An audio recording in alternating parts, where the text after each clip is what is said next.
they could really, they could be. I mean, I don't think they realise just how much of a deal they are elsewhere, because we know in Japan they are the only sort of big thing in town, but all around the world, I think that it's getting a certain respect. But amazing when you think about Ring of Honor. What a deal they've got there, Matt, to have the New Japan on, as a sort of an umbrella, if you will. To have those guys coming in, that's an incredible thing. You kind of think to yourself, why didn't Impact think us doing something like that? When they had the chance, because I'm sure they could have done at one point. But unbelievable out there, really. And like I say, they lost a lot of talent a couple of years ago, and I thought, and people were saying, how's New Japan going to go on? Where's the next star coming from? But the system they've got in place, it seems to work perfect, and that style, everything is there. So it's not about all this, the fancy matches. It's not even about putting on pay-per-views twice a month or whatever. It's just about quality. And also massively to that, I think it does go to show, Matt, that although pro wrestling, yes, everybody knows that it's predetermined and everything else, and we all know that, but it's nice when it's treated like a sport, Matt, and I feel like that's why Japan does so well, is because they treat it like a sport still, and it's scientific still. There's a bit of something as to why somebody's doing something, as opposed to, don't get me wrong, there have been some over the top characters in Japan, but the storyline wise, it's about going sort of bell to bell. That's where the groundwork's done. They don't do too much of the other stuff, but looking very good, Matt, and I'm excited for Wrestle Kingdom. In fact, I'm sure if we can, we'll try and hook ourselves up some way. I'm going to try and sort us out something here on Wrestle Line for a change to get us some access to that, so we can do that as well. And of course, a couple of years ago we had Jim Ross who worked for Access TV, and he was doing the commentating, and of course we had also Maro was doing it as well. So I feel like I need more of those guys in, and Kevin Kelly and all the rest of it that they're doing now. But we'll see how it goes. Looking forward to that nonetheless. Okay, guys, just wanted to let you all know, if you're just tuning in or whatever, the Bret the Hitman Hart episode, or part 1, will be available immediately following this podcast. So check that out. We've had some really good feedback on our other timelines, especially Big Daddy Called Diesel. No doubt about that. He seems to be very popular, Matt, on our timelines as far as statistics go, and the amount of clicks that we got for it. So very good. Matt, I want to move on now to video games and WWE 2K18. This is where your expertise are going to come into place here, or at least your experience, Matt. Because I've got to say, I played it, but I've not played any of the career stuff. So listen, I'll just let you know what some of the listeners have been asking. The majority have been asking, first and foremost, what the gameplay is like compared to last year's and years gone by.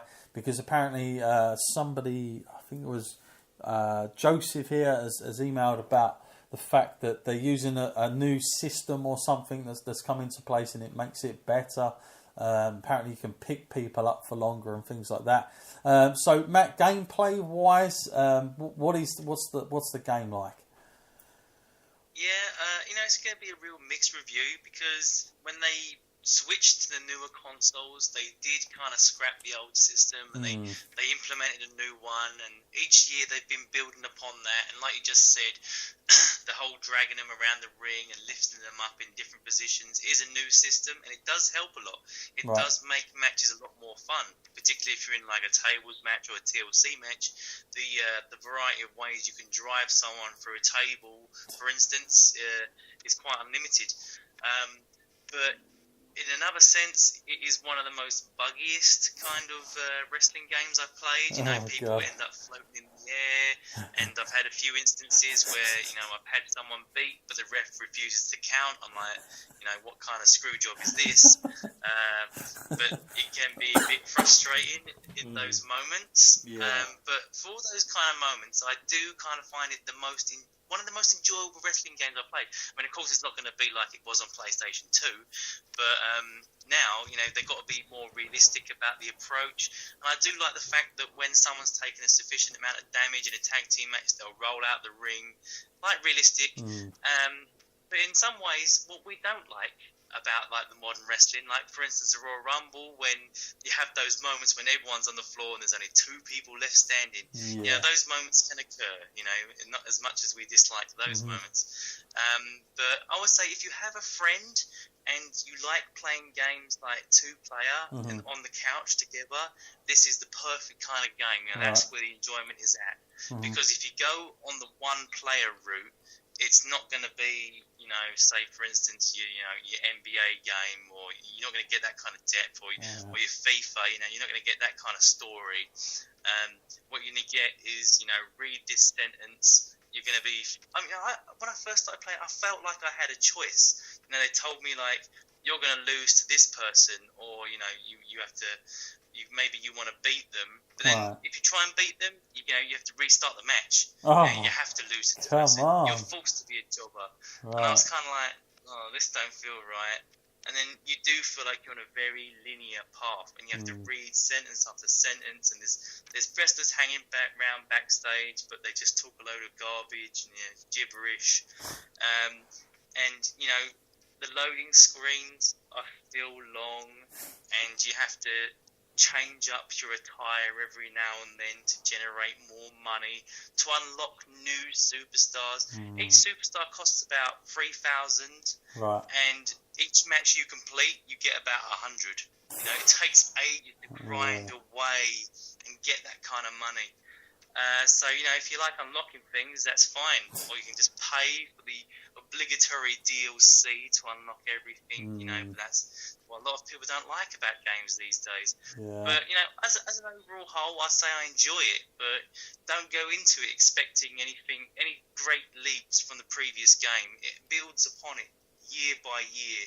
And I find the best way to enjoy wrestling games these days is to wait 2 years before you buy a game. Yeah, so as far as the career side of it goes, Matt, no real improvement, it sounds. No voice actors, I hear, as well again. No voice actors, but you know, it would take an incredibly long time to sample all those voices and get that kind of result. But that's the stage we're at now, isn't it? Because they've released it year out, you don't have time to get people in and record these parts. They're pretty much essential. I mean, it would be so much more enjoyable if they got them in and you actually had that immersive experience, because it just becomes, you feel kind of lonely just sitting there reading these sentences in silence, hearing the same tracks on this game will grind you down. They repeat too much. Even if you turn on all of the wrestlers' music, you'll hear the same one so many times. You'll think, what am I doing? You know, if I have to hear, you know, that song one more time.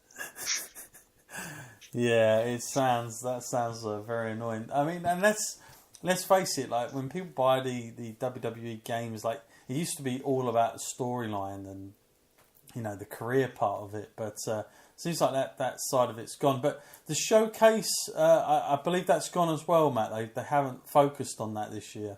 With having like that was sorely missing as well. You feel like you need something like that. You need a focal point. And of course the WWE Universe is there, but that's never ending. What I found myself doing was I started my WWE Universe and I skipped it all the way to WrestleMania, you know, just so I could have those WrestleMania matches. Do you know what happened? Like, I went through my achievements list and it said 1, like cash in Money in the Bank, and 2, win the match with the Royal Rumble winner for the heavyweight title. And what I found out was Roman Reigns had won the Royal Rumble. He held the Money in the Bank, and I ended up having to fight as Roman Reigns and win the heavyweight title. And I also had to cash in my Money in the Bank as well for the other title. And I was like, This is crazy. This guy was rated at 95, and that's what happens. You can skip to the whole year, and he's got everything. He won the Royal Rumble and Money in the Bank. Bloody hell. Wow. Okay, so it's WWE Roman Reigns 18 by the sense of that one, all round. But yeah, I mean, Showcase.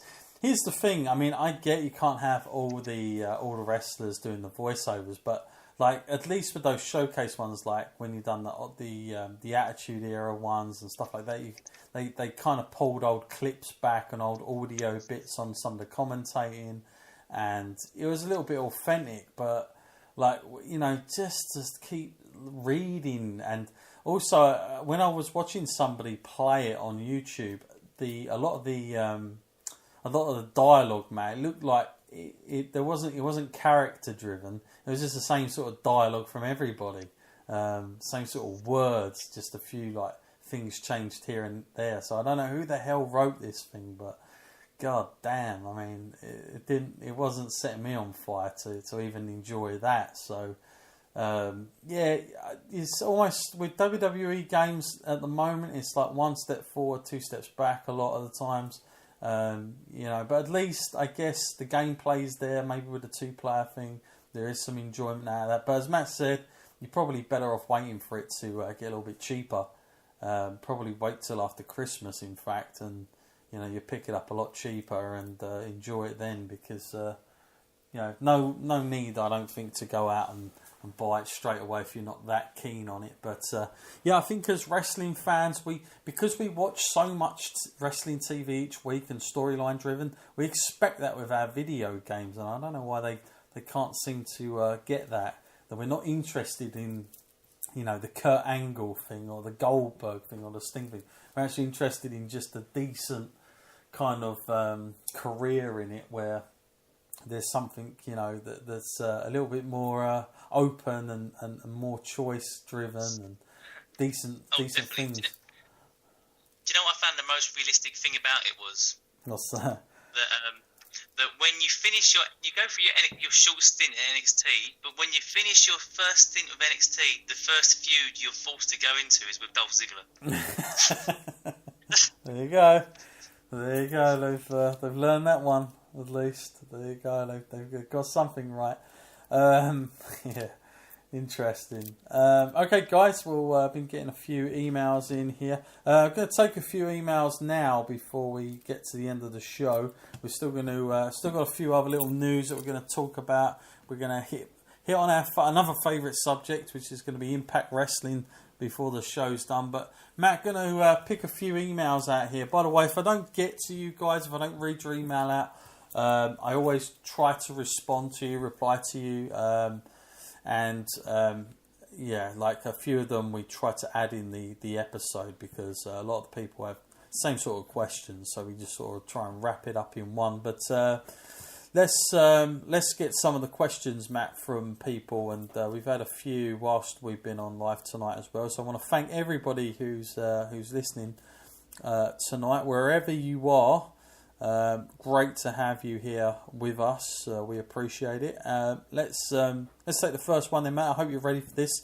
I hope you're not too rusty from our last time we've been doing this. Some of the questions here. I'll do my best. Yeah, so Matt's ready. That's good. Okay, we've got first question here is from Zach. Haven't put where you're from there, Zach. Let us know.